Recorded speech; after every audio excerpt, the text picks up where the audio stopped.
Hello bachon, let us read this question. So the question says a student tried to measure the weight of a metal bob using spring balance as shown in figure. तो यहाँ पे एक student ने क्या किया, try किया spring balance को use करके एक बॉब का, मेटल बॉब का मास वेट जो है उसको मेजर करने के लिए। पार्ट ए में क्या है, find the least count of the spring balance. तो स्प्रिंग बैलेंस का जो लीस्ट काउंट है वो हमें फाइंड आउट करना है।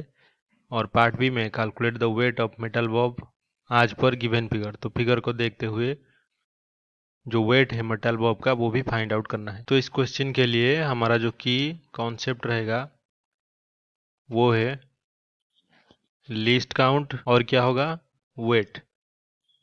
और ये जो वेट जो होता है is equals to mass into acceleration due to gravity. तो अभी अगर स्प्रिंग बैलेंस के फिगर को देखें तो हम लिख सकते हैं कि अकॉर्डिंग फिगर जो मैक्सिमम वैल्यू हम मेजर कर सकते हैं स्प्रिंग बैलेंस से, maximum measurement can be done using spring balance is equals to 100। और इसका यूनिट क्या है, ग्राम में, तो 100 ग्राम। तो अभी नंबर ऑफ डिवीजन कितने हैं, number of divisions in the spring balance is equals to, तो 0 से 10 के बीच में 5 डिविजन्स है, तो ऐसे 100 के बीच में, 0 से 100 के बीच में आएंगे 50 नंबर ऑफ डिविजन्स। तो अभी जो लीस्ट काउंट है वो हम फाइंड आउट कर सकते हैं। तो least count will be equals to 100 gram divided by 50। तो ये हो जाएगा 2 ग्राम पर डिवीजन।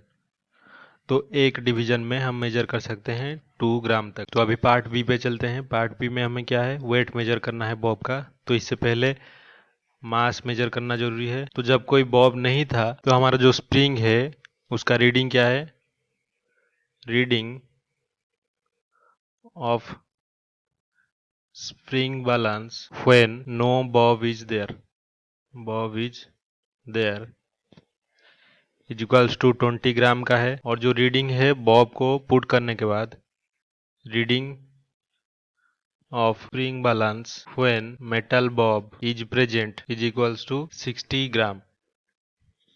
तो अभी हम वेट कैलकुलेट कर सकते हैं। Weight of the metal bob ये इक्वल्स टू हो जाएगा mass into acceleration due to gravity.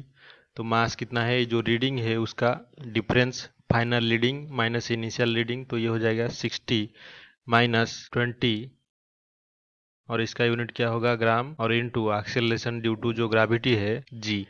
तो अगर इस ग्राम को किलोग्राम में कन्वर्ट किया जाए तो ये हो जाएगा 40 इंटू 10⁻³ किलोग्राम इंटू जी का वैल्यू अगर हम 10 मीटर पर सेकेंड स्क्वायर ले लें अप्रोक्सीमेटली जो वैल्यू होता है, तो ये हो जाएगा 400 इंटू 10⁻³ न्यूटन, यानी कि 0.4 न्यूटन। तो हमारा जो फाइनल आंसर होगा, weight of the metal bob is equals to 0.4 Newton. तो यहाँ पे हमारा जो लिस्ट काउंट है वो 2 ग्राम पर डिवीजन है और जो wait of the metal Bob है वो 0.4 न्यूटन है।